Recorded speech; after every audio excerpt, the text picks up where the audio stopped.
Deň narcisov to je veľká udalosť pre nás, pretože my sa už zúčastníme tohoto roku po 15. krát s našou kapelou na tomto podujatí.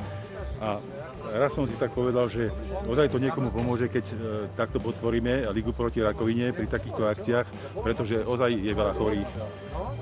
Len tohto roku zomrelo 7 000 mužov na rakovinu, 5 000 žien. Dohromady to je 12 000, to je veľké číslo a preto treba podporovať takéto akcie, aby sa zmohlo to zdravotníctvo, aby dostali veľa financií, aby mohli týchto ľudí liečiť. Moja mama zomrela na rakovinu, takže viem, o čom toto je. Pre mňa je to jeden sviatok, do ktorého sa každý rok chcem zapojiť. My dúfame, že 15. ročník Dňa narcisov je projekt, ktorý je už dostatočne vyspelý, dostatočne sebavedomý a má vychytané všetky muchy. A vlastne práve kvôli tomu, že už máme 15. ročník, tak by sme veľmi radi verejnosti poďakovali i týmto koncertom vďaky, na ktorých sme všetkých Bratislavčanov srdečne pozvali, pretože sa koná pred Euroveou. A veríme, že tu bude príjemná atmosféra, ktorá práve preukáže spolupatričnosť, ktorú chceme týmto prejaviť všetkým onkologickým pacientom. Každý rok si pozriem, kedy to je a neviem, zo všetkých tých takých charít a zbierok, čo sú, tak toto je tá, do ktorej sa proste zapojím pravidelne. Tak prispievam a deti tiež vedieme na to, aby cítili spolu s chorými. Deň narcisov pre nás znamená, tak určite je to nejaká nádej pre ľudí.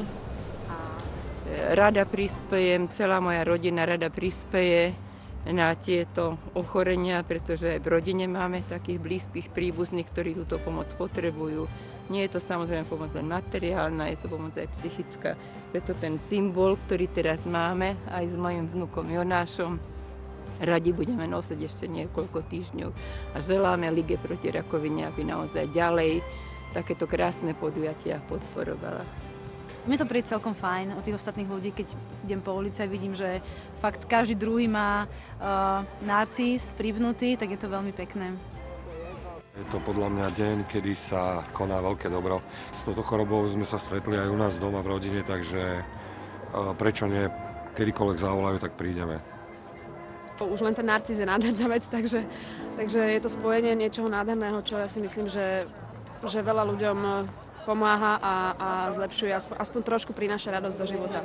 Ja si veľmi vážim každého človeka, ktorý prispeje a teším ma, že z roka na rok pribúdajú na klopách nás všetkých tieto krásne žlté narcisy. Kiež by vydržal tento deň narcisov každý rok v takej úžasnej atmosfére a všade, nielen v Bratislave, ale na celom Slovensku. No mňa osobne vonia tento deň človečinou, pretože všetci ľudia, ktorí tak trošku myslia nielen na seba, ale aj na tých druhých a najmä na tých, ku ktorým osud nebol príliš láskavý a dostali sa do kontaktu s rakovinou, tak majú dnes taký pocit, že treba pomáhať, že treba byť s nimi, že treba na nich myslieť a samozrejme treba aj prispieť k tomu, aby ich život bol lepší, kvalitnejší, aby si mohli dovoliť ten typ liečby, ktorý im prináleží. A my všetci vieme, ako to tu vyzerá s našim zdravotníctvom a hoci sa všetci veľmi snažíme, tak ešte stále je to horšie možno ako v iných krajinách Európskej únie, ale myslím, že ľudia cítia tento deň, že majú šancu pomôcť.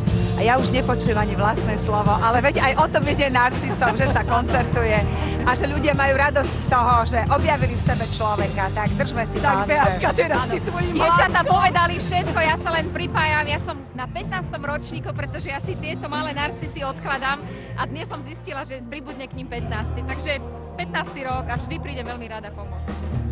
Bojím sa, že niekto možno príde skôr.